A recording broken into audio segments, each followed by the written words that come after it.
o objeto mais ativo do Sistema Solar. Mais ativo do Sistema Solar. Ele é coberto de vulcões. Sim. E aí o pessoal fala assim, né? Ah, mas caramba, como que tem vulcão, né? O problema de Io é que ele está muito perto de Júpiter. Sim. E aí a força gravitacional de Júpiter é tão grande que o interior de Io, ele é todo como se fosse rocha derretida. A pressão Porque ele está muito perto, ele fica sofrendo ali um efeito a gente chama tecnicamente de aquecimento por maré. E aí derreteu o interior dele e aí virou rocha derretida. E a rocha derretida tem que sair, então tem muito vulcão. E o que ninguém quase sabe, eu acho que é muito pouca gente sabe, que além dessas luas gigantescas, Júpiter tem uma esteira de microluas. Uma esteira de micro pedacinhos de rocha que entraram na órbita de Júpiter e formam a cauda de Júpiter, né? Então, agora que nós estamos podendo ver isso com mais resolução, é impressionante ver, né, esse fenômeno de formação. Tem umas centenas de luas, cara. Porque tem as grandes, né? E é interessante também por causa disso, né? Porque, por exemplo, Ganimedes é a maior lua do Sistema Solar. Maior que Mercúrio até. Aí, Europa é a lua que tem o oceano, que obrigado. Eu sempre falo aqui pro pessoal do filme Europa Report, que é um dos lugares aí do Sistema Solar que a gente aposta que tem a vida. Embaixo da superfície do planeta, no oceano subterrâneo. Porque ela também tá tão perto que o interior dela fica lá espremendo, esticando, e aí virou tudo água. Io tem esse negócio. E Calisto também deve ter... Vamos testar o conhecimento astrofísico do nosso querido amigo. Qual a maior montanha do Sistema Solar? Não sopra. Não vou soprar. Não faço a menor ideia, cara. Monte Olympus, em Marte, 26 quilômetros de altura. É um vulcão extinto. Porra, é sensacional. Não é sensacional? Você olha a superfície de Marte, parece uma espinha que tá para espremer, né? Porque você tem aquilo tudo liso, e de repente...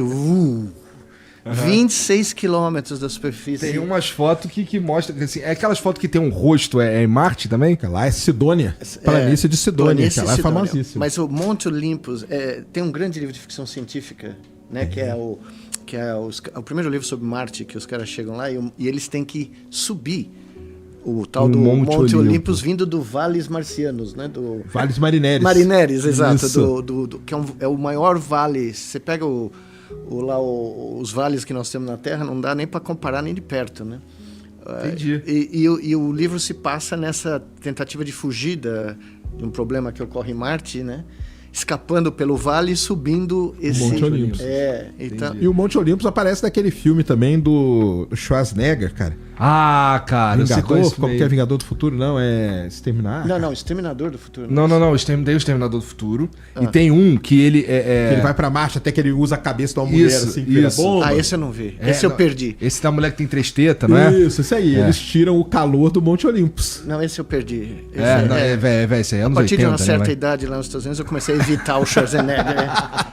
Cara, o que é um erro, porque o Schwarzenegger é foda, cara. Você não viu? Ele deu uma entrevista essa semana com 2 jogadores de futebol americano, são os caras Manning, né? Os 2 irmãos Manning, que são super famosos. Ele trouxe um jumento pro meio da sala de estar dele para participar da entrevista, exato. Sensacional. Um jumento, cara. Um jumentinho, Ele é foda.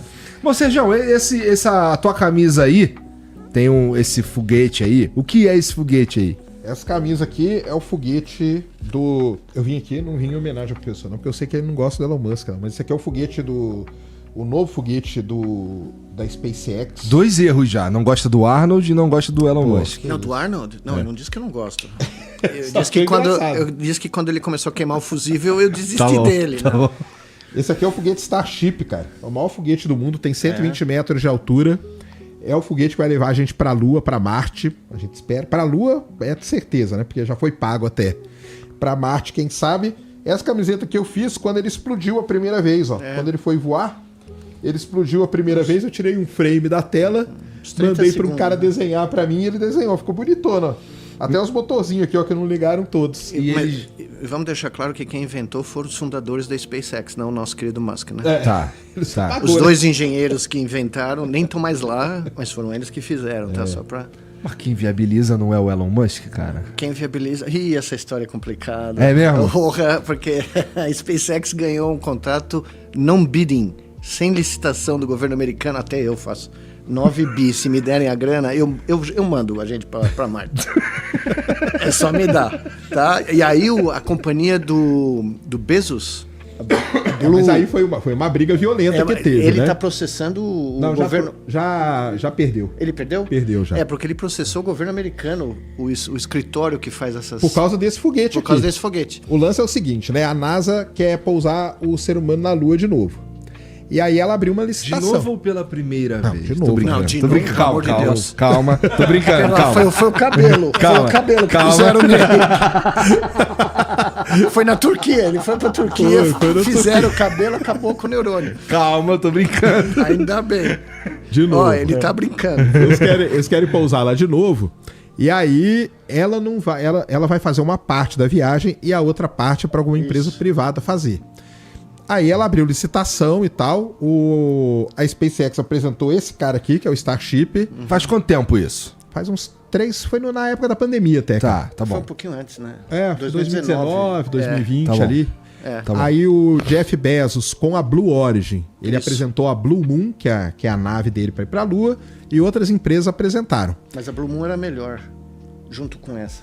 É. As duas As melhores duas estavam propostas. concorrendo e tal. O que dizem nos bastidores é que a SpaceX sabia de quanto que a NASA queria gastar. E aí ela fez o projeto adequado àquilo. O projeto do Jeff Bezos ficou muito mais caro, a NASA acabou ganhando, o Bezos achou que foi super injustiça, parou todo o processo. Aí atrasou pra caramba, aliás, o processo todo, porque ele mandou parar o processo, processou a NASA por conta disso. Mas já passou na Suprema Corte? Já passou, Na Suprema ele Corte? perdeu. Só que aí sabe o que aconteceu? Não. Nesse meio tempo, a NASA abriu uma outra licitação. E aí a do Bezos ganhou. E dizem que ele ganhou também sem concorrência, Agora, meio que pra, entendeu? Tá, que eu não enche meu saco. Toma Exato, aqui um tá. diário. Mas O eles Elon Musk ambos vão ganhou. ter uma mega surpresa. Ah, Porque a China chega na Lua antes. Tem isso aí. Em 2025, eu acabei de voltar da China. Em 2025 eles vão pousar na Lua. É E mesmo? e vão bater os dois caras. nossa, caralho. No silêncio. Mas E sabe aí qual é o a senhor história? sabe que a culpa que eles vão colocar Você, pelo é amor no de Deus. Bezos, né? Sim. Porque o Bezos ter parado... Que atrasou o processo. Isso aí o pessoal já fala. Quando aconteceu isso, cara, as notícias que vinham dos Estados Unidos eram o seguinte: o Bezos acabou de entregar a corrida pra Lua pra China, entendeu? Porque por conta disso ele parou o processo por 2 anos e meio, entendeu? Ficaram 2 anos e meio enrolando. Mas você sabe que e a a história- China continuou. A história é sensacional. Quem me contou isso foi o professor Beluso, que é um grande amigo meu, grande palmeirense, que em 1980, o ano de 1980, quando a China começou a abrir com o Deng Xiaoping para revolucionar o processo de industrialização do país, tirar o povo da miséria e tal, em que país eles vieram visitar para olhar o modelo de desenvolvimento tecnológico e industrial? Que eles queriam dar uma olhada por que estava sendo tão rápido. Brasil. Querido Brasil. A delegação da China falou com o professor Beluso, que era secretário, eu não sei se da Fazenda ou da Desenvolvimento Científico, alguma coisa aqui no estado de São Paulo. Tá? Nós tínhamos um projeto espacial muito mais avançado que a China. A China não tinha Exatamente, nada em 1980. Isso aí a gente Os sabe. caras vieram aqui, não é? É claro. O CTA, eles visitaram tudo, quietinho. Na surdina, passaram acho que um mês aqui no Brasil. Só que agora eu vi essa história lá. Essa história eu já conhecia há anos do professor Beluso, só que eu vi lá. Eles vieram para cá porque o Brasil estava se industrializando rapidamente, a Embraer estava começando a conquistar, né, Isso. mercados, o CTA estava... o ITA O ITA estava virando uma referência de engenharia espacial. Eles vieram aqui em 1980, 50 anos, vai. Olha onde eles estão agora. É. Né? Porque eles fizeram um plano De longo prazo. de meio século. Isso aí. De como você desenvolver a indústria do aço, a indústria eletrônica, a indústria básica, para que a indústria aeronáutica e aeroespacial pudesse ter autonomia do país. Não precisasse depender de ninguém, porque o Sérgio sabe muito melhor que eu, quando eu fui no CTA e fui na base de Alcântara, o pessoal lá no Maranhão, o pessoal falou o seguinte: ninguém vende tecnologia aeroespacial. O Brasil teve que inventar tudo, porque aí. os Estados Porque é Unidos não estratégico, vendem, né, cara? a Rússia não vende, a Índia não vende, porque é estratégico, porque é uma das coisas uma das tecnologias mais estratégicas do mundo. E o Brasil tinha um processo de excelência sendo desenvolvido, a China veio aqui, olhou e falou, gostei, vamos planejar daqui 50 anos. E agora existe a chance concreta que eles cheguem na Lua com uma tripulação antes dos americanos. A propósito, você conhece essa história? A única razão por que eles estão fazendo tudo isso com esse foguete, o do Bezos, é que eles perderam os planos do Saturno V. Do que foi que levou eles para a Lua nos anos 60, que eu acompanhei foguete por foguete. Tá? Como assim perderam? Acredite se quiser, a NASA não consegue... Ela não tem a memória. Não tem a memória digital, não tem memória dos planos dos engenheiros de todos. Já Os morreram. engenheiros morreram, aposentaram, eles não deixaram um legado ali. Eu conheci um assistente... Tá mal contada essa história. Não, aí. é verdade. Eu conheci o filho de um assistente do Von Braun. Von Braun foi o alemão nazista que os Estados Unidos trouxe para os Estados Unidos. Ele tinha desenvolvido as bombas V1 e V2 que estavam bombardeando a Inglaterra na guerra. Quando acabou a guerra, né, os alemães estavam lá escondidos. Operação Paperclip. É essa mesmo. Os estavam morrendo de medo de serem capturados pela União Soviética. Os Estados Unidos capturou toda a equipe dele e levou para o Alabama para desenvolver a base da onde vem toda a tecnologia de foguetes americanos, tá? E eu conheci o filho de um americano que foi o assistente dele. Caramba, um engenheiro... Não, sensacional. Infelizmente o filho acabou de falecer, era um amigo meu muito querido. E ele me contou toda a história, tá? De como eles vieram, os alemães vieram, criaram essa base do nada, no meio de lugar nenhum, no Alabama, e começaram a desenvolver o Saturno V.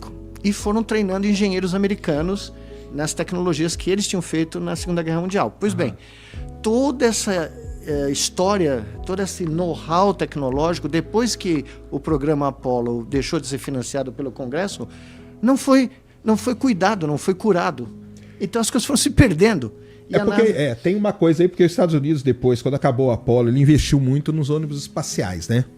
Que era um projeto da Força Aérea Americana e que eles pensavam que ia ser o projeto de longo prazo para o resto da vida Exatamente. deles. O problema do ônibus espacial é que ele era caríssimo, era 500 milhões de dólares cada lançamento, isso é muito caro. Ele era muito complexo, então eles não conseguiam lançar no ritmo que eles queriam, ou seja, ser um shuttle, né? Por isso que tinha esse nome. Exato. 500 milhões de dólares é... Um lançamento, tá? Então, hoje, vamos lá, eu sei que não é a mesma coisa. Eles passando para hoje dá 1,5 bi, eles falam. Porra! Por lançamento. Então, quando esse foguete explodiu, né, que foi o que? 1 minuto e pouco, né? 2 de voo, né? Eles queimaram, acho que quase 2, né? 2 bi o total. Entre combustível... Se pegar tudo aí dos anos... Se pegar todos os custos para pôr barato no ar, e 30 segundos depois o Elon Musk pôs o tweet, sucesso total, congratulations. Parece a defesa do Vasco, né? Sucesso total. Tomamos só de 8, né? Perdemos 1,5 bi, né? Agora, o que é o mais interessante, que na minha modesta opinião, é que quando os Estados Unidos desvia para fazer os chutos, ele arrasta todo mundo com ele. Porque a União Soviética começou a fazer... Mas o Von Braun não, né? Porque o Von Braun não. Exatamente. A União Soviética falou, uau, os americanos vão fazer um ônibus espacial. Começou a construir um ônibus espacial. Até acharam recentemente um...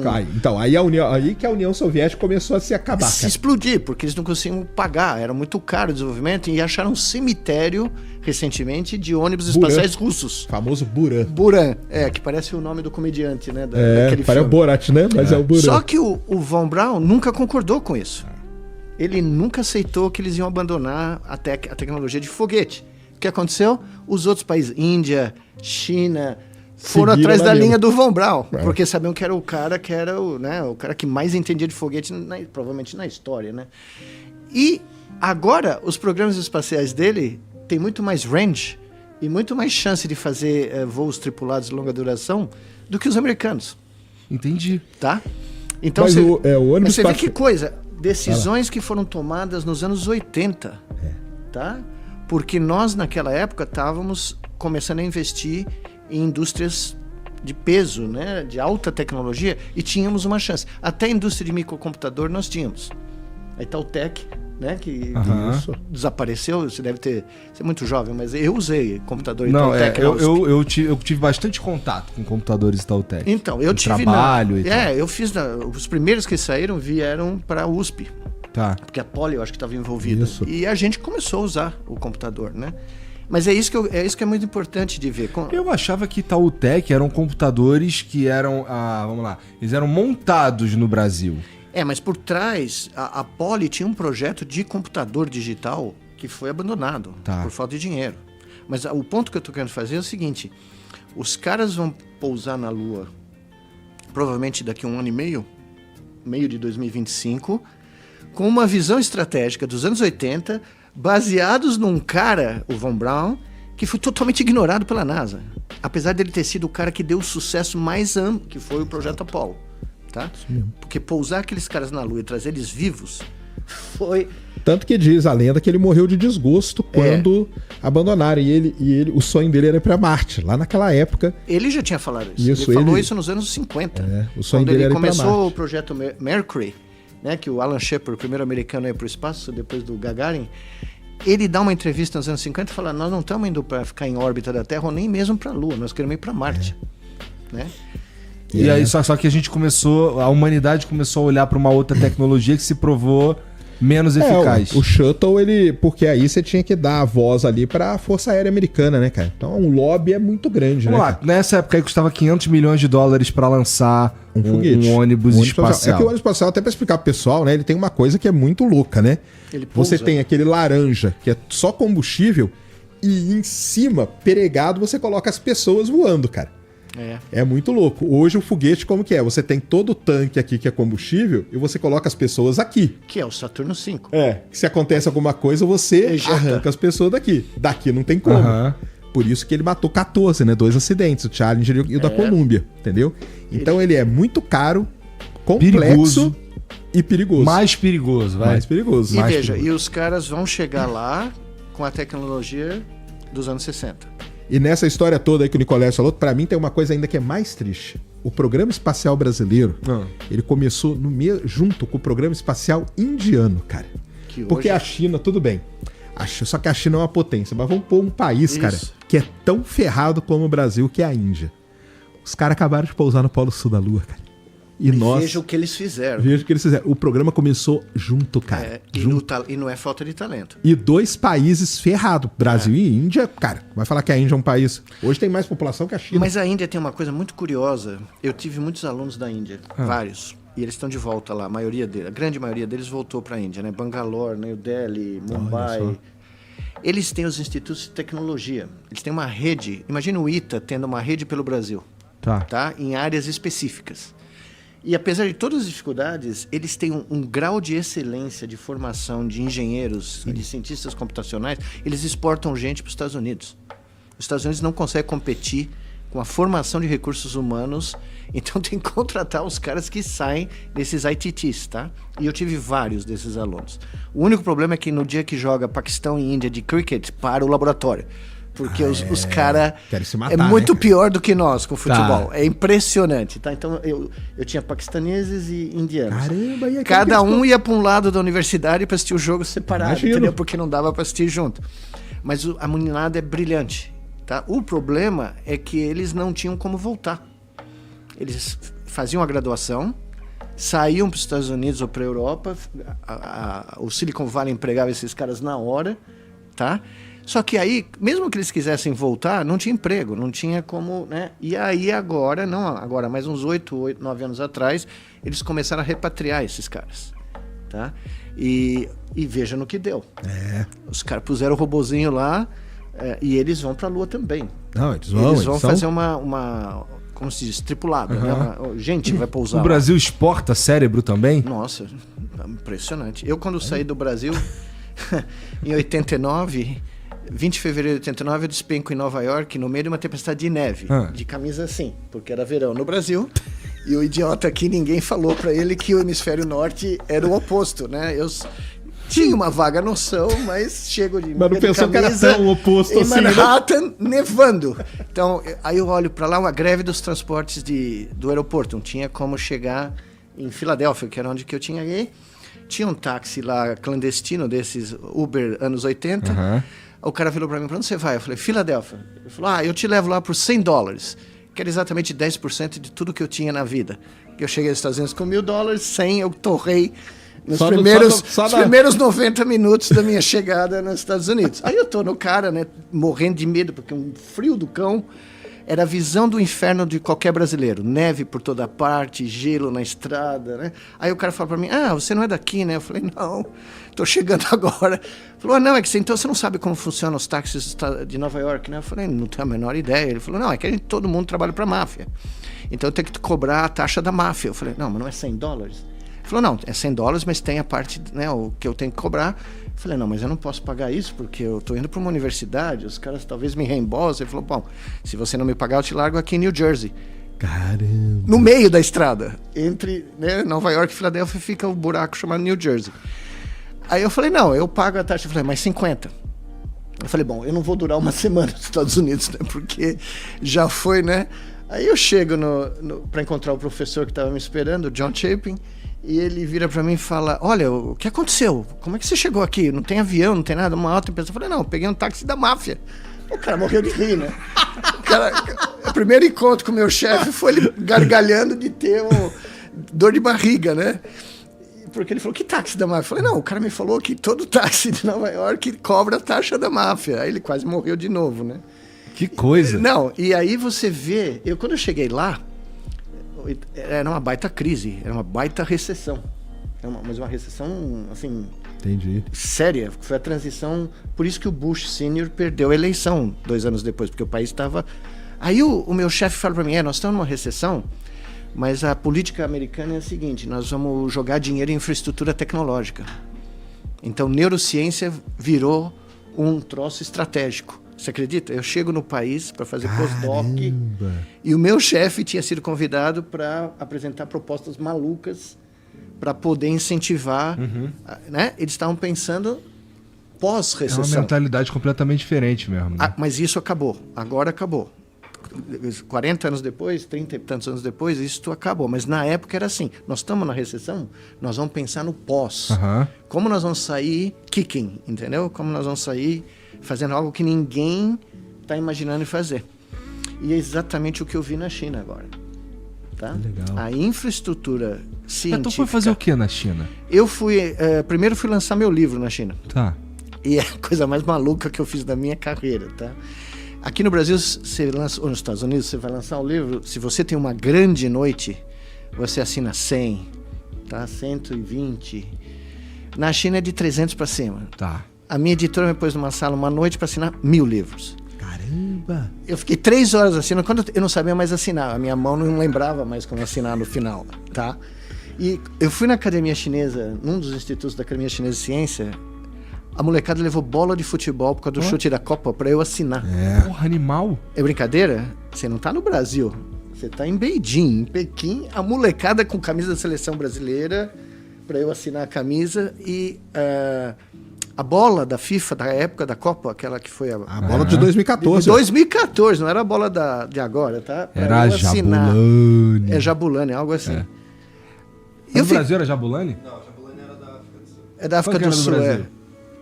Foda-se, vai. Era Germanani. Tá. Pra não falar coisa pior. Mas enfim, a fila de moleque, 20 e pouco, 30 anos, para assinar livro, que foi nas palestras, uma coisa inacreditável. Aí nós fizemos Ciência Sem Fronteira, que foi uma das grandes coisas de mandar a molecada para fora. A China vai mandar milhões, ou tá mandando, para voltar. Para voltar sabendo. Para voltar, não é para ficar fora. Tá? Para voltar com conhecimento, né? Porque investimento científico, educacional e tecnológico é prioridade. Tá? Faz sentido. Faz todo sentido. Você tem 1,4 bilhões de pessoas. Como é que você vai gerenciar? Como você vai alimentar? Como você vai cuidar? Né? Saúde e tal. Mas o que eu fiquei impressionadíssimo é que não era livro de autoajuda, era um livro altamente sofisticado de neurociência. Técnico, né? Eu escrevi para pessoas comuns poderem ler, mas de tem qualquer uma tecnicidade maneira, ali, né? é sobre o cérebro, né? Não é sobre como ganhar na loto, como fazer dinheiro em Wall Street, nada disso. Era uma coisa de louco. Que demais isso, né? Porra, maneiro demais. Cara, pode falar o que quiser da China, cara, mas eu admiro, primeiro, esse negócio de planejamento de longo prazo. Quando os caras falam que eles vão fazer... Eles fazem. Esquece, eles vão fazer, entendeu? Não tem papo, eles vão fazer. E outra coisa é isso aí, eu trouxe aqui para conversar comigo no Ciência Sem Fim a Bariogênese, que é uma astrofísica brasileira que trabalha lá na China. ela fala que ela anda ali na cidade, cara, as crianças chegam pra ela e falam assim, nossa, eu quero ser cientista, eu quero ser astrofísica, eu quero ser não sei o quê. O cientista, ele é idolatrado, né? Veja isso, como membro da Academia Chinesa, se você é membro da Academia Chinesa de Ciência, que é o ponto mais alto da carreira, você é chamado de academician, acadêmico. Você tem preferência para entrar no trem, no avião, qualquer lugar, tá? Você entra primeiro. Os caras chamam cientista para entrar primeiro, para você ter uma ideia. É um troço que você é tratado como um herói nacional. É isso mesmo. Tá? Os caras te... Bom, a única homenagem que teve do chute da Copa oficial, que foi em 2014, eu contei para você, foi na televisão pública chinesa. Eu dei uma aula para o país, no horário nobre da televisão. Não era o Jornal Nacional, não era novela, era um brasileiro falando de interface cérebro-máquina pro país, tá? E eu fiquei chocado, porque nunca esperava, né? Eu pensei que eu ia dar um programa assim periférico. Não, os caras me puseram no horário nobre. Tu diria que lá essa cultura é... Vamos lá. Ciência, ela é mais valorizada na China do que nos Estados Unidos? Olha, hoje em dia... eu tenho 35 anos de Estados Unidos, tá? Os últimos 10 anos, eu não reconheço o país. É mesmo? Eu mudei pra lá em 89, tá? Passei minha vida adulta inteira lá. Eu não reconheço mais, tá? E quando eu cheguei na China, eu fiquei Bom, eu não paguei um jantar. Na viagem inteira, 45 dias na China, onde eu pousava, eu fui para Shenzhen, Shanghai, Beijing, né? Hangzhou, que é a cidade imperial do sul da China, né? Que é maravilhosa a cidade. E estava tendo os Jogos Asiáticos. E abria os Jogos Olímpicos da Ásia, né? E o pessoal de Hangzhou, a prefeitura de Hangzhou me recebeu no meio daquelas bagunça toda que até a abertura dos Jogos, porque o cientista brasileiro estava visitando para fazer a assinatura dos livros. Aí eu fui visitar a Alibaba, tá? Fomos visitar a Alibaba, o cara da Alibaba me tratando... Olha que legal. Né? O cara da Alibaba, vice-presidente não sei o que lá, né? E eu fiquei pensando comigo, né? Que diferença! O cara da Alibaba deve ver em você assim, um potencial para aprimorar as próprias coisas. Eu não tenho dúvida, porque eles pensam, sabe? Não é porque o espírito é uma coisa diferente, não é uma empresa. O Alibaba não é uma empresa. Primeiro é um modo de vida. Aquele negócio as pessoas têm uma conexão. Quem trabalha lá, ou quem fundou, né? É uma cultura. Você vê as fotos dos encontros dos caras, é como se eles fossem parte de uma cultura. Cultura Alibaba. Interessante. E o vínculo o sucesso do Alibaba é o sucesso meu. Olha só. Você entende? Não é que o sucesso meu é o meu, é o sucesso do todo é o sucesso meu, né? Então é uma coisa... E curiosamente eu gosto muito de história antiga, né? Então a história da China, eu li muita coisa da era da dinastia Ming, né? Então eu tô lá num jantar com o pessoal de Hangzhou, tá? Todo o pessoal ali. E eu começo a falar, o que eu posso falar para os caras se interessarem em conversar comigo, né? Porque inglês, chinês, é um negócio meio difícil. Eu falo, eu li muito sobre o grande navegador do imperador Ming, Zheng He, né? Os caras já olharam para mim, né? Que foi encarregado quando o imperador Ming tomou posse, ele deu um golpe no sobrinho dele, que tinha dado um golpe antes para tomar o trono. Então esse cara veio, chutou o sobrinho desapareceu. Só que o cara tomou o trono e ficou desesperado que o sobrinho ia organizar um contragolpe. Então ele chamou o assistente de toda a vida dele, que era um descendente muçulmano da província de Wuhan, né? Zheng He, que era um menino que foi capturado quando tinha 10 anos, que foi o escravo do imperador, mas era o amigo de confiança. E nomeou ele navegante, né? Admiral, almirante da frota Ming, e o cara teve que inventar a frota, porque não existia. E a função dele era sair pelos mares do Pacífico para buscar o sobrinho do imperador, capturar e trazer de volta. E nisso o cara inventou, 90 anos antes de Cristóvão Colombo, os portugueses, os espanhóis, a maior frota da história da Idade Média. Tá? Saiu de Hangzhou, que é do lado de Xangai, e foi parar na Península Arábica. E visitou tudo no meio do caminho. Trouxe girafa para o imperador, leão, não achou o sobrinho, Não achou tá? o sobrinho. Mas, e, aliás, talvez ele não quisesse achar, né?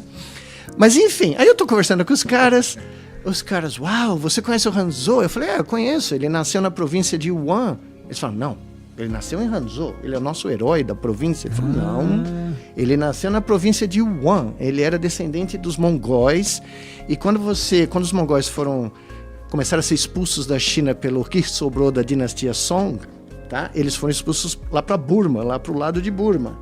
E lá, os meninos se nasciam, para você ter uma ideia como era o mundo. Eles pegavam uma roda de carruagem, os chineses, porque foi um ódio, né? A briga dos mongóis com os chineses. Foi né? muito porque grande, o Kublai Khan, que fundou Pequim, by the way, né? Não foram os chineses, não. Foi o Kublai Khan, o neto do Gengis Khan. Eles pegavam todo homem e punham de pé em volta de uma roda. Se você era acima do meio da roda de altura, eles decapitavam. Porque você ia ser um soldado e poderia, né, combater os chineses. Se você fosse abaixo, eles castravam, transformavam o cara em eunuco. E o Zhenhou, infelizmente aos 10 anos, estava abaixo da roda, virou eunuco, mas ele virou amigo do futuro imperador. Só que os caras de Hanzhou não sabiam que ele tinha nascido em Wuhan. Entendi. Aí todo mundo, quando eu falei isso, foi no Baidu lá, ver se, né, pra me pegar no brasileiro, imagina. O cara Sabe mais do que não, eu imagina. história, porra. O cara é palmeirense, vem aqui falar Vem aqui de encher o saco. futebol. Né? Os caras foram lá, aí o vice-prefeito da cidade, o cara nasceu em Wuhan. Porque tá no Baidu é lei, né? É o Google deles, né? Então a conexão foi instantânea. Ficou amigo dos Não, caras. fiquei amigo de todo mundo.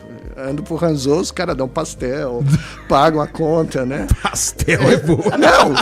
E tem mesmo! É o melhor dumpling que eu comi na minha vida, né? Mas enfim, Mas era de flango? não. Aliás, depois eu te conto a história, você vai ficar... Eu comi coisas que eu não sei classificar geneticamente, tá? Ixi, Maria. As formas de vida que eu comi ali foi sensacional. Só que assim, os caras perceberam que eu, né, dava jogo. No sentido de conhecimento. Claro. Né, e aí os caras ficaram na boa, entendeu? Aí eu consegui conversar tranquilamente, porque o cara virou pra mim, olha, nenhum ocidental se importa com a história da China. É como se a gente não existisse, nós estamos aqui 6.000 anos, né? E é impressionante, né? É uma cultura que se mantém por 6.000 anos, não é em qualquer canto, né? E tu, nessa viagem pra China aí, tu deve ter conversado com vários outros cientistas também. Nossa. A ponto de, por exemplo, saber como é que tá, que a China deve posar na Lua antes de todo mundo, assim, de uma maneira um pouco mais... você foi lá e conversou com os caras. Conversei. Cara, ó, a gente vai posar na Lua ano que vem. Não, e não é só isso. As coisas que eu vi... Eu fui no maior hospital de neuro... provavelmente do planeta, tá? São 6.000 leitos só de doenças neurológicas. Pensa numa brincadeira dessa. É 2 hospitais das clínicas aqui. Só de neurologia, tá? E eu passei um dia, mais ou menos 8 horas no centro de neurocirurgia deles, que é a coisa mais avançada que eu vi no planeta, tá? Eu trabalhei 30 anos numa top 5, universidade top 5, que tinha um dos 5 maiores centros médicos dos Estados Unidos, que é a Duke, tá? Não tem a menor comparação do que eu vi nesse centro de neurocirurgia do Hospital Xuanhu, em Pequim. Nossa, então a coisa tá mudando de eixo, não só do ponto de vista econômico, mas do ponto de vista científico. Nós estamos vendo, sinceramente, como você falou, não é uma mudança de eixo geopolítico apenas, tá? É uma mudança de eixo total do foco de desenvolvimento tecnológico, científico. Por exemplo, nesse centro neurocirúrgico, eu vi pela primeira vez na minha vida uma sala cirúrgica onde o paciente, infelizmente, tinha metástases cerebrais de um tumor muito terrível. Antigamente, quando eu era aluno de medicina, e até recentemente, abria-se, né, a calota craniana, explorava... Tal. Essa cirurgia é minimamente invasiva para derreter a metástase. Caramba! Derreter é o seguinte, o paciente entra numa sala que tem uma ressonância nuclear magnética dentro da sala e uma máquina de PET scan, que é para fazer outro tipo de imagem do cérebro, tá, metabólica. O paciente entra na máquina, eles localizam onde está o tumor, triangulam, fazem um orifício mínimo, põem uma cânula, fibra ótica e o laser. Para queimar a metástase. Eles não abrem o osso. Caramba, tá? só um furinho? Só um furinho mínimo, você nunca vai ver o furinho. Tá? Depois, você vai recuperar sem... Aí eu vi a cirurgia... Mas não dá problema de pressão no cérebro, nada disso? Olha, eu vi todo o procedimento. Eu fiquei 6 horas nessa cirurgia só, tá? E antigamente, quando você ia fazer a ressecção, você tinha uma margem de segurança enorme, tá? Aí você tinha que abrir um buracão, né? Agora, a margem de segurança, que é tecido saudável, em teoria, é muito menor. Então, você preserva muito mais do tecido. Entendi. Tá? Essa técnica foi inventada 10 anos atrás nos Estados Unidos. Todavia, os caras fizeram tudo com equipamento chinês. Aprimoraram o procedimento. O chefe da neurocirurgia passou a cirurgia de braço cruzado. O moleque que controlava o computador do centro cirúrgico é quem fazia todas as mensurações, triangulava, mostrava, e o cirurgião era só um maestro, sabe? Você aperta o botão do laser... cozinha, né?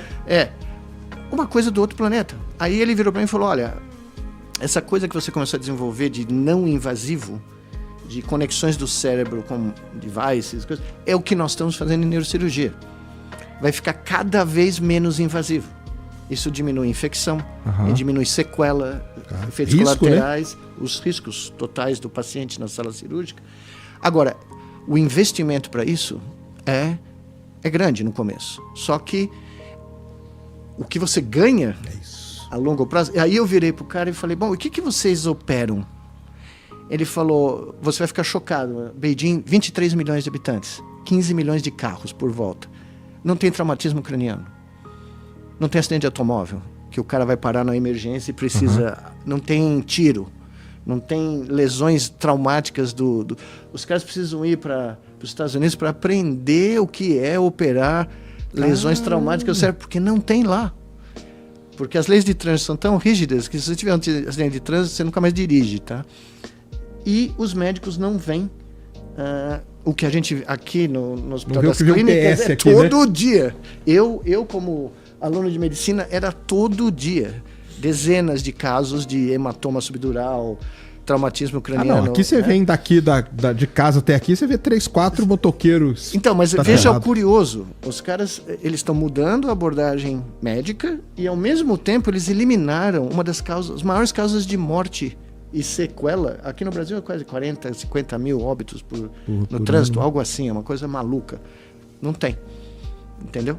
Por uma questão comportamental e uma questão de investir numa medicina do futuro. Então lá, nesse hospital aí, eles operam basicamente câncer, tumor, aneurismas, lesões vasculares do sistema nervoso central, malformações congênitas. Acidente quase não tem. Então, acidente como a gente conhece, cair de moto. E o pior, que o trânsito é uma loucura. Que tem bicicleta, moto, triciclo, velocípede, o que você puder pedalar. Se tiver roda, vai estar lá. E não tem capacete. Eu não via ninguém de capacete em lugar nenhum. E eu olhava falava com o motorista, como é que é esse barato? Ele falou, não, aqui a gente toma cuidado, aqui a gente sabe que todo mundo anda de bicicleta. Mas também tem muito carro autônomo, como tá lá? Não, tem carro, os carros elétricos, né? Elétrico e autônomo também, né? E autônomo. Só que aí foi muito divertido, porque os carros autônomos estão sofrendo uma resistência, né? Porque, veja, qual é o ponto de estar vivo se grandes prazeres da vida humana, como dirigir numa manhã de sábado para ir para a praia, são eliminados do rol dos comportamentos humanos? Não precisa ser eliminado, mas vamos lá. Por outro lado, se tiver aqui no Morumbi agora, eu ia gostar se meu carro me levasse até lá sem eu ter que fazer nada. Não, aí tudo bem, mas você diz para se deslocar daqui pro Morumbi. Tá bom. Agora, ir pra praia com a minha família, mas que aí tudo bem. Antigamente, olha, eu não sei se você pegou essa época, mas antigamente era possível dirigir pela BR-101. De São Paulo, eu fiz isso 3 vezes. São Paulo até Natal. Era uma das coisas mais impressionantes, a paisagem que você via, né? Porque você passava pelo Rio, Ponte Rio-Niterói, que na época que eu fiz paisagens diferentes e bonitas, paisagens diferentes, contrastantes, praias maravilhosas, Vitória da Conquista. Vitória da Conquista não, Vitória no Espírito Santo. Enfim, a costa brasileira né? E parte da experiência é você fazer a curva com a sua mão. Você ter a agência do barato, né? Porque é o que um cara me falou, qual vai ser o prazer de dirigir bicicleta sem pedalar? Você quer pedalar para andar de bicicleta, entendeu? Eu discordo. Você não quer pedalar, né? Eu quero que ela ande. Você quer que ela ande. É verdade. Mas mesmo andar, eu tenho que pedalar. Mas a conveniência está matando a agência. Tá mesmo. Tá? Então, toda vez que eu falo com um aluno, falava, né? Eu chegava assim pro cara e falava, não, amanhã nós vamos fazer isso, tal. Ah, não, mas tem um app que faz, né, conta quantos passos eu dou, ou conta quantas vezes eu engoli alguma coisa. Ele é conveniente, certo? Mas o que isso vai fazer conosco? Ninguém para pensar. A conveniência está suplantando a agência. A agência é o nosso agir, né, o nosso fazer. Então, por exemplo, eu andei por uma rua em Pequim, que é a Rua do Papel. Os chineses inventaram o papel, tá? Mas eu nunca imaginei que você andaria num lugar que tem 60 mil tipos de papel diferente. Então você entra numa loja, é só papel. Só que você olha e você fala, não, é a mesma coisa. Ele fala, não, esse papel é para caligrafia, esse papel é para pintura, esse papel é para X, Y, Z. Aí eu comecei a brincar com a caligrafia chinesa. Tá. Meus amigos me deram um caderninho do primeira série das crianças chinesas, eu comprei as minhas canetinhas de caligrafia deles e comecei a praticar aquele barato, tá? Aí eles falaram para mim, a caligrafia não é uma forma de aprender a escrever na China. Ele é um modo de vida. Porque quando você está fazendo esse exercício, você esquece do planeta, você esquece do mundo. É isso mesmo. E as crianças relaxam. As crianças passam horas fazendo... Porque parece desenho, né? Quando você vê os ideogramas originais do chinês arcaico, eles são quase que réplicas dos objetos do mundo. À medida que ele foi sendo desenvolvido, eles foram ficando cada vez mais abstratos. Então, o homem, no começo, o desenho, o homem, era um bonequinho de um homem, como a gente faz, né? Só que isso foi evoluindo, foi ficando cada vez mais abstrato. Então, as crianças têm que aprender a associar a imagem mental de um objeto com a abstração do ideograma. E fazem isso através do comportamento fino-motor. Você precisa aprender, não é trivial, tá? E você precisava saber 30 mil ideogramas para ler chinês. O básico. Mas o Mao fez uma contração da língua e agora são 5 mil. 5 mil. A gente usa 20 e poucos, né? Os caras, 5 mil. Né? E isso não é um exercício só de escrita. É um exercício cognitivo, que envolve múltiplas formas de agência. Tá? É isso mesmo. Você tem que associar objetos concretos e tangíveis do mundo real com aquele baratinho que você resolve. É uma projeção, tá? Esse conceito de projeção em física é muito... Né? Você tem um espaço multidimensional que você não consegue ver, você só vê na sua cabeça, mas você projeta em 3D. Ali, né? O Einstein fez isso, né? Quando fundiu espaço e tempo. Essa molecada faz isso desde os 5 anos de idade. Isso dá eles uma vantagem competitiva do ponto de vista cognitivo numa idade adulta? Isso eu não sei se alguém estudou, mas o que forma é uma correlação, é uma conexão com a escrita e com a fala muito elaborada, muito sofisticada. Tá? Isso eu penso sempre, cara. Eu escrevo até hoje, cara. Eu adoro escrever, cara. Porque o escrever, pra mim, cria essa conexão, cara. Essa conexão. Eu não gosto muito de digitar, não. Eu tava lá 40 dias, né? Então, quando eu comecei com o negócio do chinês, eu falei, não, mas não vou fazer só o chinês, vou fazer o árabe também. Aí comprei o kit de aprender a fazer caligrafia árabe, que você escreve da direita pra esquerda. Caramba! Tá? E é lindo, é como se fosse um arte, tá? Você fazer as letras do alfabeto arábico. E você ter que mudar a direção da sua mão, a intensidade, o quanto de tinta você carrega, é um exercício cognitivo extremamente rico. Aí você começa a aprender, você começa a escrever, o mundo desaparece. A noção de tempo desaparece, a noção de espaço desaparece, seus problemas ficam na caixa preta lá do cerebelo e você tá lá, entendeu? Você chega, faz uma hora... E o cara falou para mim, meu professor de mandarim, de ideogramas, você faz 1 hora por dia, não faz mais. Porque aí você vai cansar, a dificuldade é muito grande, faz 1 hora. Se você não estiver assistindo bem, faz 15 minutos, mas faz todo dia. Essa foi a tua primeira experiência brincando com isso, cara? Com ideogramas chineses e arábicos foi. Eu tenho já 62 anos.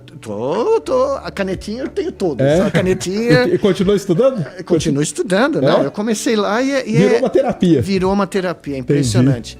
E eu coleciono caderninhos, porque todas as minhas ideias eu faço primeiro na mão. Eu também. Diagrama, A interface ser-máquina, eu e o meu amigo John, nós inventamos na mão, no desenho, no papel. Né? Quando a gente conversava não tinha... Né, isso, 98 não tinha e-mail, né? Você não mandava as coisas por e-mail. A gente, pelo correio, eu mandava o papelzinho para ele mandava para mim, e um dia nós nos encontramos para fazer funcionar.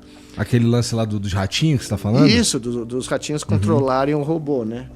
Foi tudo feito por correio. Na mão, cara. A galera fica pistola comigo, acho que eu sou maluco. Você escreve o quê? Código de computador na mão. Bom, antigamente era e desenho, faço os fluxograminha, tudo na mão, cara. É o jeito que eu consigo entender, deve ser cara. Da época como eu fiz minha tese num PDP 12.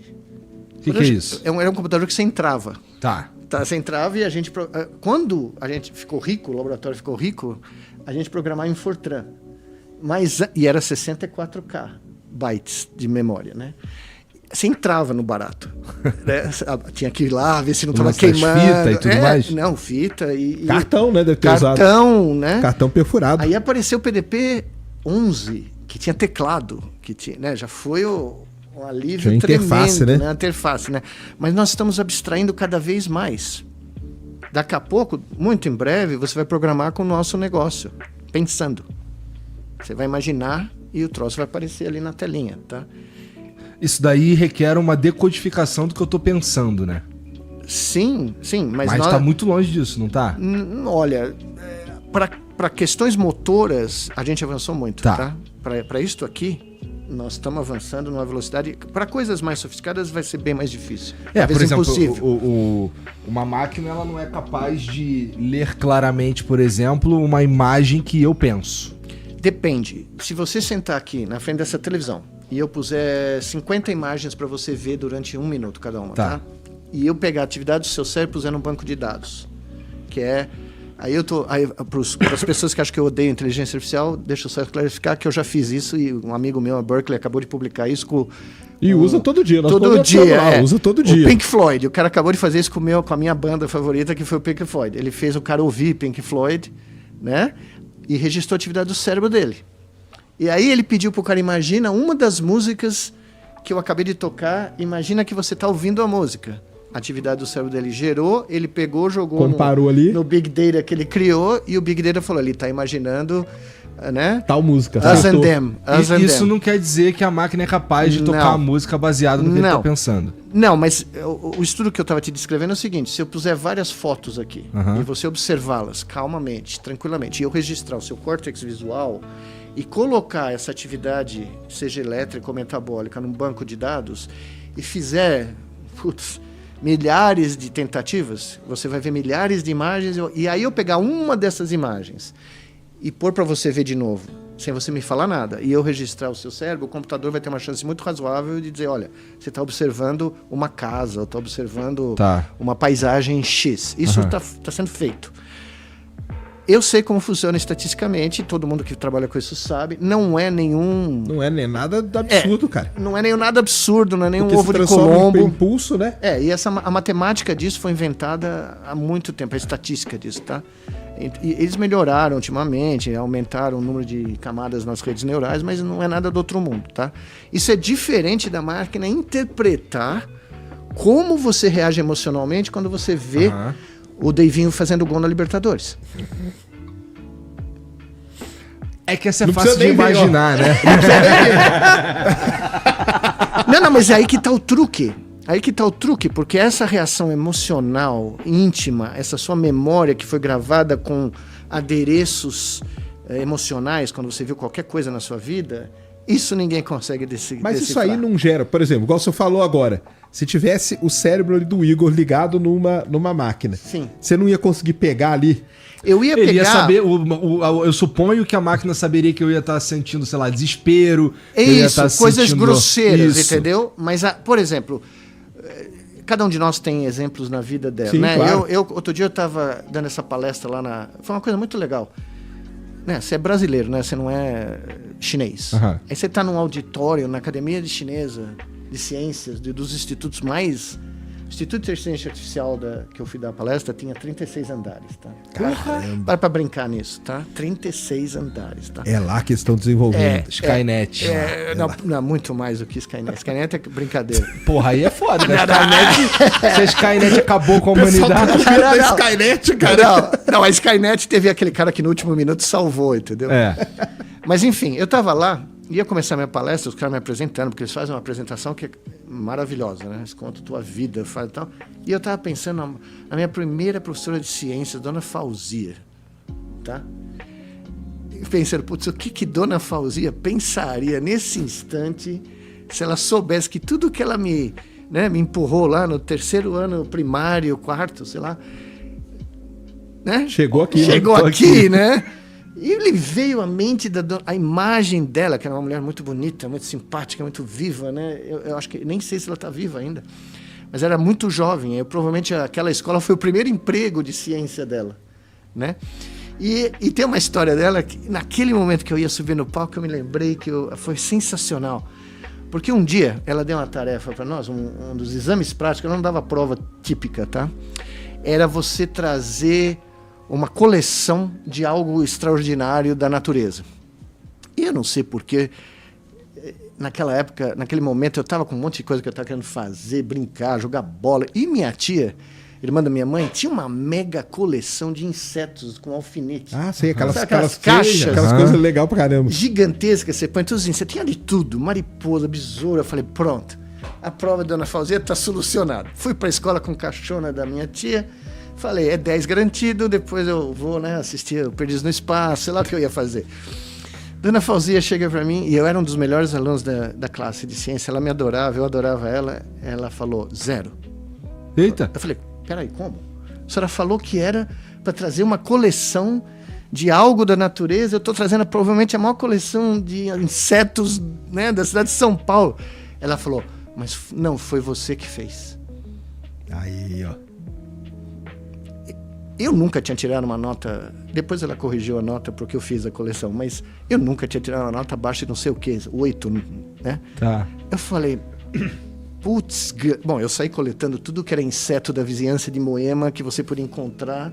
Refiz a caixa, talvez melhor do que a caixa da minha tia, e levei, ela me deu a nota lá, que eu não me lembro qual foi, mas a lição eu nunca esqueci, entendeu?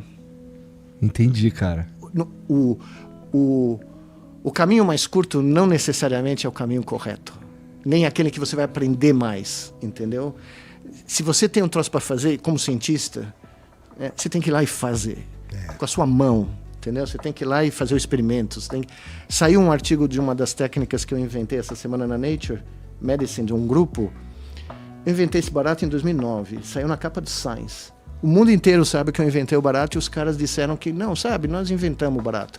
Olha 20 anos depois. Do que você está falando? Do método aquele de estimular a medula espinal. Tá. Eles fizeram um caso de um paciente parkinsoniano que andou.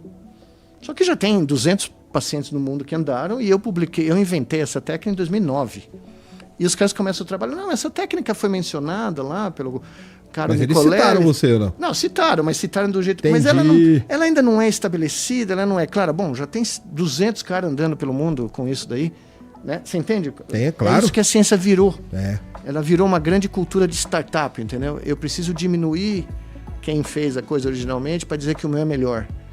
Enquanto a Dona Fauzia me ensinou que você tem que ir lá e fazer. E se a ideia não é sua, você tem que dizer de quem é a ideia. Entendeu? Eu não disse que eu tinha coletado os insetos da minha tia. Eu falei que eu tinha uma caixa pronta. Eu não menti. Mas ela falou, não, mas não é o teu trabalho. Não foi você que fez. Tá rolando um estelionato intelectual. Não. Bom, eu tinha 10 anos, 11 anos. Não, tá rolando esse barato que... Primeiro que publicar um caso não significa nada. Tá? Não tem estatística nenhuma. Não tem nada, né? Você não consegue explicar porque a coisa funcionou com um caso. Uhum. Segundo, que está rolando uma mentalidade de que é preciso justificar para o meu investidor que eu sou original. Tá. Não interessa que tenha uma história pregressa de 20 anos... Né? Não basta você só ter aplicado o que já foi inventado. O que já foi inventado. Você tem que falar você precisa ser original, novo, e para isso às vezes você tem que e dito e feito. Empurrar o trabalho dos outros pro lixo. E dito e feito, tem uma startup embaixo que financiou o barato, entendeu? Uhum. Do autor principal. Então, eu não aprendi a fazer ciência assim. Tá? O que tu sente quando tu vê uma parada dessa acontecendo, cara? Não, a primeira reação é de choque, porque o meu professor daqui, né, o que eu contei para vocês, o professor César Timoyaria, que é um dos, talvez um dos maiores cientistas brasileiros, não conhecido, mas o fazer ciência que eu aprendi com ele era completamente diferente do que a gente vê hoje em dia. Você não faz ciência para dizer que você é o primeiro, que você publicou na Science, você faz ciência pelo prazer de descobrir algo que ninguém nunca jamais viu. E de, eventualmente, a sua descoberta ter um impacto na vida das pessoas que pode ser monumental. Claro. Né? Só que hoje, o comércio da ciência, o marketing da ciência, né, cara? virou uma commodity que é mais importante do que a prática da ciência. Isso aí. Então, para mim, é uma arte. Para mim, é pintar. É que nem você sentar e fazer um quadro.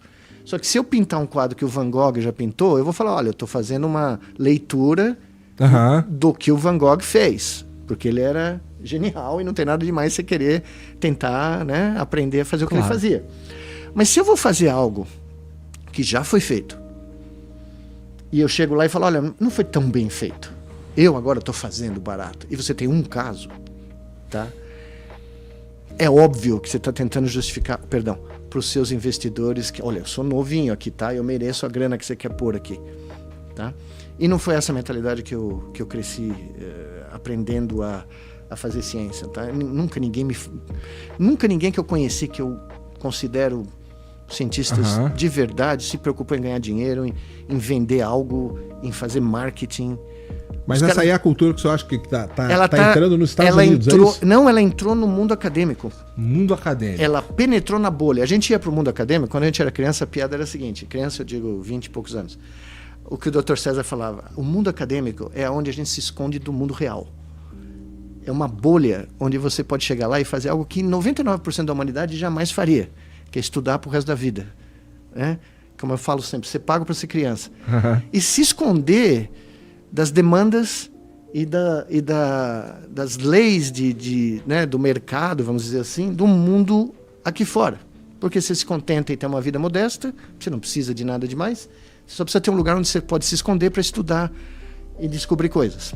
Os grandes cientistas que você conhece, os Einsteins, Galileus, Newtons, Charles Darwin, eu contei, né? Acho que a gente conversou disso. Imagine você chegar para um chefe de departamento hoje numa universidade brasileira, seu nome é Charles Darwin, tá? Você é o chefe de departamento, eu sou o Charles Darwin. Tá. Chefe, eu tenho uma grande ideia. Aí você fala, uau, já é legal. Mas eu preciso de um sabático de 20 anos para escrever meu livro. Porra, tá de sacanagem, né, Charles? Charles, de novo. De novo, Charles. Porra, já te falei antes, cara. Quem é que vai pagar isso aí, cara? Você publicou o que esse ano, Charles? Porra. 20 anos, Charles? 20 anos, meu. E eu preciso fazer uma viagemzinha pelo mundo? Desculpa. Não, mundo, pelo né? mundo, eu vou sair pelo mundo. Vamos fazer o seguinte, então, eu vou... você tá pedindo demissão, é isso? Né? Não, eu queria uma licença remunerada, né? Mas é isso, nós não teríamos a origem das espécies. Aliás, a origem das espécies, 1859, tá? Isso. O aniversário foi agora em novembro. Tá? Da publicação original, né? Quem daria no mundo moderno 20 anos para um cara... Não tem. Não precisa ser 20, 5. Não tem. Não tem, concorda? Mas quando eu entrei na universidade, quando eu fui para a minha universidade na Duke, né? Quando eu era professor assistente, em 93... Eu cheguei para os caras e falei, eu tenho um programa de 10 anos. Eu vou chegar, esses são os passos. Os caras falaram, tá bom, tá aqui a grana, daqui 10 anos nós conversamos. Depois de 10 anos eles ganharam 60 milhões de dólares em projetos que eu trouxe para eles, tá? E eles entenderam, porque lá é o seguinte, eles te dão down payment. Tu faz ideia de quanto custou para eles esses 10 anos? Claro que eu faço, 1 milhão. Nossa. De dólares. Puta lucro, é muito melhor do que pôr na bolsa, né? Tive um retorno de 60 vezes. Tá? Mas aí é que o professor tava falando que antes era assim, né? Antes. E também existe a chance de não dar em porra nenhuma, né? Mas aí tinha essa ideia do longo prazo, né? Mas de 99% das startups hoje em dia não dão em nada. Saco, 1% paga as 99%. Era a mentalidade antiga. E a mentalidade antiga é a seguinte, qual é o seu track record? Pô, eu fiz isso, descobri isso, fiz aquilo, tal, os caras, ok, o cara, né, não é o Zé Mané, vamos apostar. Não vamos apostar em qualquer um. Não era trivial, né? Agora, o problema é que hoje, primeiro você burocratizou a academia usando métricas da economia. Então, isso aí. Eu chamo de o economês acadêmico. Tá. Então é assim, quantos papers você publicou nesse ano? Né? Cara, no departamento você tem um quadro... Pô, porque vocês estão me falando assim, com todo respeito, mas parece que tá ficando muito chato ser cientista. Tá! Por isso que eu decidi que eu ia criar o meu instituto. Hoje você tem, quando você vai em empresa, você tem meta, né? Então o cara trabalha em venda, ele tem meta de venda. Isso. O outro tal. Hoje na universidade, o mesmo quadro que tem dentro da empresa, tem lá, cara. Só que é a meta de publicação. Só que chega pro Picasso, ou Dali, ou pra quem que você gostar, e pergunta pra ele, quantos quadros você pintou essa semana? Aí o cara vai falar, nenhum. Eu fiquei olhando pro mar. Né? Aí o cara fala, pô, mas como? Fez Como nada. você ficou olhando Tá pro mar? desmotivado? Fez nada, tá deprimido, cadê o seu relatório de produtividade? Aí o cara vai lá e pinta a Capela Sistina. Michelangelo, tá? Quanto vale a Capela Sistina? Não tem valor. Tá? Quanto vale um quadro do Van Gogh hoje em dia? O cara não vendeu nenhum. Para pra pensar numa brincadeira dessas. Mas aí o senhor, eu concordo, porque eu acho isso o que acontece? O cara, ele fala, o que hoje acontece, pro pessoal entender? O cara faz um artigo e aí ele publica aquele artigo numa revista. E daquele artigo ele tira outros 10 artigos que ele publica em revistas menores. Porque o que conta não é muito a qualidade, cara. Eles querem o número. O que conta é o índice gravimétrico de publicação. Gravimétrico. É o peso. Tá. Você sabe que na Suíça... Quanto de papel que você... Não, eu gosto de trazer esses fatos. Mas aí é foda, porque foda. aí... Vamos lá. Se a gente coloca... Eu entendo que, bom, dinheiro é uma parada que faz movimentar o mundo, de certa forma, não sei o que e tal. Mas se você não dá pro cara que... Vamos lá, o cara ele precisa de um tempo pra chegar na conclusão... Isso. Que é o que vai mudar, sei lá, a história da arte. O cara precisa olhar pra porra do mar. O Einstein publicou 5 artigos, cara. No ano nobre dele, ele publicou 5. 5. Aí ele publicou outros artigos. Se você se publica 5 hoje, você é mandado embora. Não, mas veja, em 1905, se eu não me engano, em 1905, ele publicou... É o ano Noblis, né? Que a gente chama do Einstein, né? Esse cara trabalhava no escritório de patente, tá? Porque a universidade que ele estudou não considerou que ele era bom para dar aula. Albert Einstein não conseguiu um emprego na universidade na Suíça no começo, porque o cara foi ver ele dar uma aula. Imagine o Einstein dando uma aula, né? Devia ser uma loucura. Só que ele não era para ser contratado para dar aula. Ele era para ser contratado porque ele era, né, o cara que mudou a história do planeta, do universo, se for o caso. Pois bem, esse cara publica 5 trabalhos, cada um deles podia ser um prêmio Nobel. Isso é verdade. Cada um deles, tá? Ele só não ganhou mais de um porque tinham toda sorte de politicagem lá. Ele merecia ter ganho pelo menos 2. Pelo menos, tá? E aí ele passa vários anos, quando ele consegue um emprego, né? Ele passa vários anos publicando coisas pequenas, coisas não... Publica outros trabalhos na carreira. Teve gente que a primeira vez que eu vim aqui criticou lá nos comentários dizendo que eu disse que ele só publicou 5. Não, ele só publicou 5 num ano. Mas pela métrica moderna... Ele seria mandado embora. Ele não seria o pesquisador 1A do CNPq. Não seria, cara. Tá? 5 artigos em um ano, cara, você não é nada, você é um lixo. Não é nada. Bom, eu nos melhores anos da minha carreira, topo, eram 7 artigos, 6, mas eram artigos que têm citações por anos. E aí é uma diferença. Agora eu não sei como que tá nos Estados Unidos hoje. Não, mas é a mesma coisa. Tá a mesma coisa? Tá virando a mesma coisa. Porque durante uma época, a medida importante era a citação. Isso. Porque a citação é o quanto que o seu artigo é importante. Quanto você é relevante, claro. né? Quanto aquilo que você e publicou mesmo é relevante. a citação tem bias. Tá? Acaba porque tendo. certos índices de citação só levavam em consideração citações em revistas. Não em livros, não em artigos. Sim, né? sim. E tem um mundo hoje em dia, né? A internet é um mundo hoje. E não era considerado. Tá? Não era considerado. Então, o problema é o seguinte. Como a gente conversou na outra vez, na última vez, você não tem como computar o valor da produção intelectual ou artística. Não existe algoritmo de computação. Você não consegue pôr uma fórmula para dizer, olha, esse trabalho para a humanidade tem um valor X. Não existe isso. Tá? Isso não é... Só que o que fizeram? Como a economia manda no mundo, os economistas... Né, porque você sabe da piada, né? Você põe 3 economistas numa sala, você tem 4 opiniões, né? Sobre o futuro da economia, né? Isso aí. Né? Bom, os economistas inventaram um monte de métricas para calcular PIB, para calcular produção econômica e tal, e transportaram isso para toda a atividade humana. Só que ciência não funciona assim.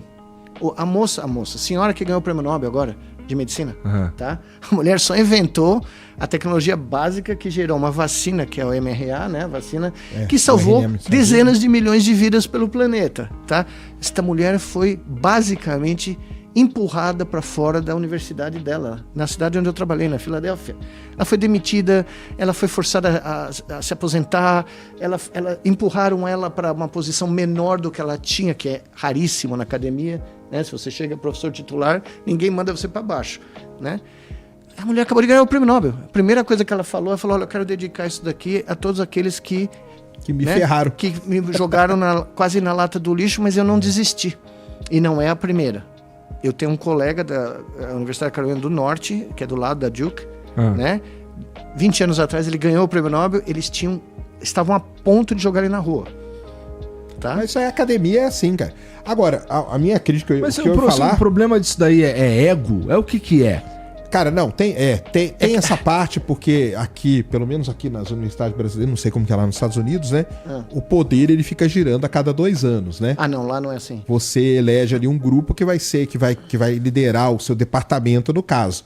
E aí, se ele não gosta do outro grupo, vira aquela confusão. Não, mas lá é pior. Aí é uma confusão sem fim. Cara. Lá não tem eleição nenhuma, não existe eleição, todo mundo pode ser professor titular. Porque a carreira é individual. Ela não é um professor por departamento, então cada um de nós tem a sua carreira individual. O problema mas não tem chefe de departamento? Como tem um chefe, mas o chefe é escolhido pelo diretor da faculdade. Não tem eleição de faculty, nada disso. E ele é contratado de uma busca mundial. Boa, sim. Tá? Então, por exemplo, para eu ser promovido, quando eu fui promovido, eu cheguei lá em 94, levaria 11 anos para virar professor titular na média. Só que em 99...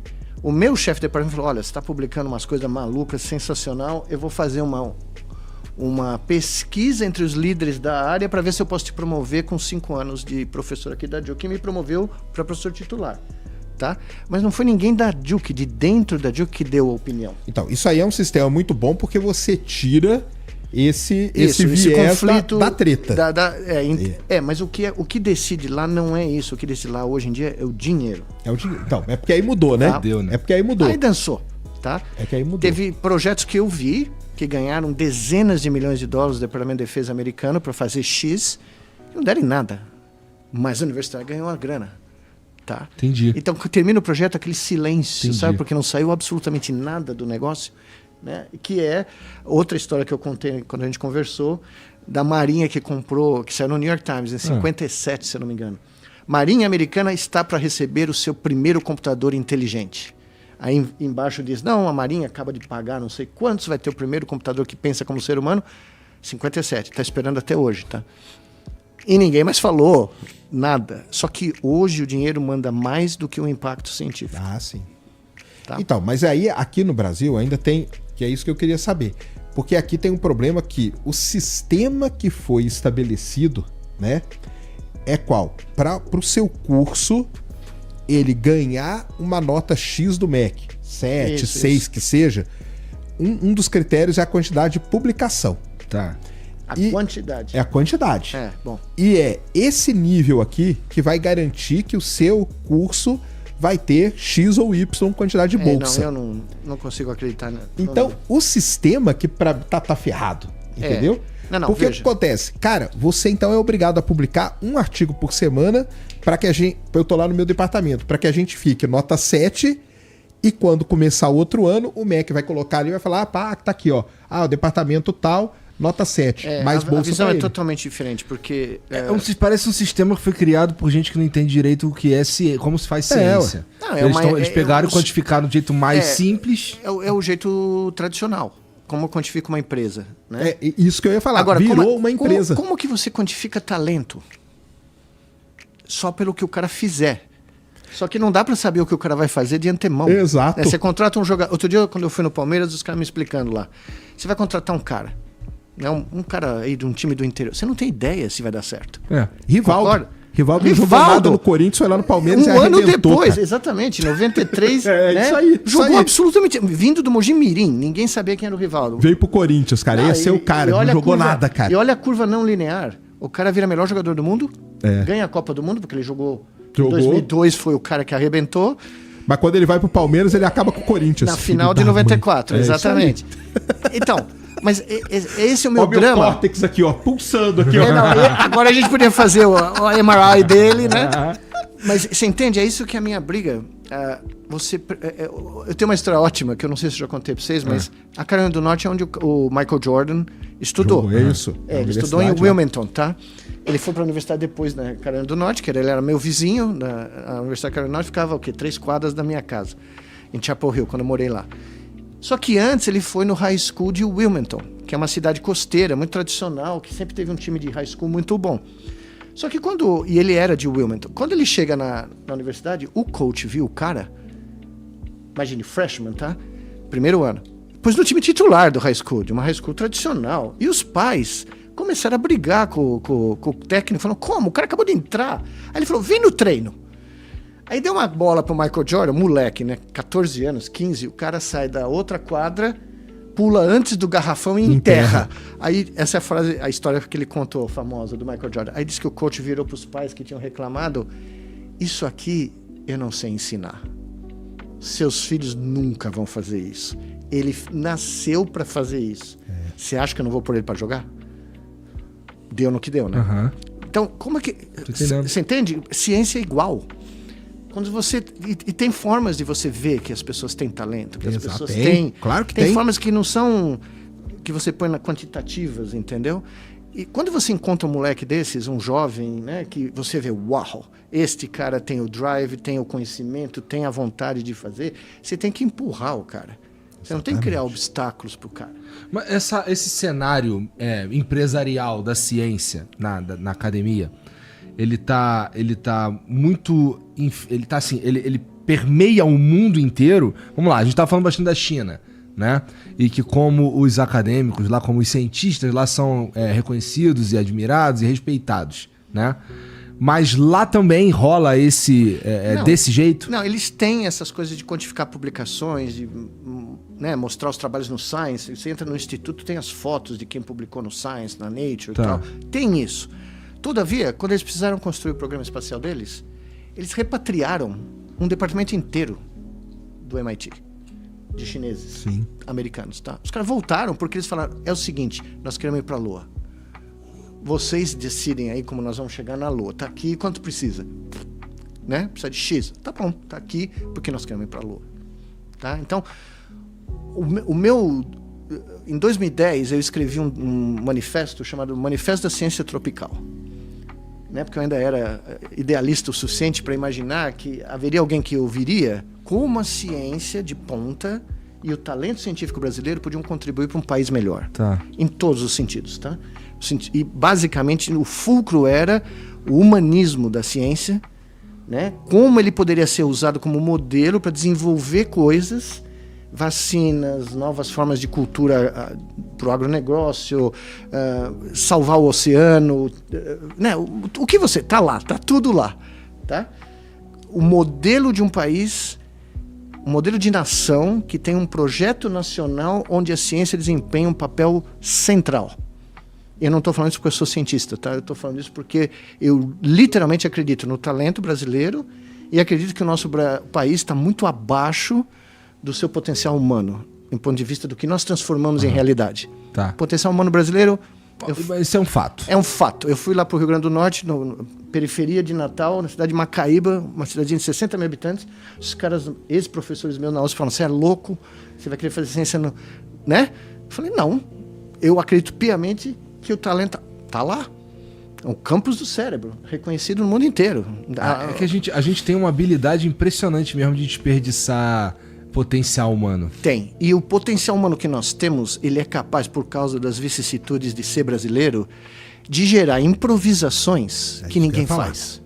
Tá? Isso é verdade. Eu entendo. Por laboratórios do mundo inteiro. O cientista brasileiro, cara, ele é altamente respeitado em todas as áreas, cara. Todas. E você vai nos laboratórios em que tem cientistas brasileiros, alunos, pós-doc ou chefes de laboratório, e os caras do departamento falam, os caras acham umas soluções. Eu consigo entender. Que a gente... Por quê? Porque o cara é treinado assim. Lá. O cara é treinado a ler o manual. Pega o manual. Não tá no manual? Ih, cara, não tá no manual. E agora? A gente tem que lidar com tanta merda que... Exatamente. Não, eu contei essa história. Eu já vi o cara falar assim, não tá no manual, e agora? Pô, não tá? Eu brasileiro, cara. contei o brasileiro vai dar um jeito disso aqui. Eu contei pro Sérgio, quando eu cheguei no laboratório do John Chapin lá, depois de ser escalpelado pelo táxi, né?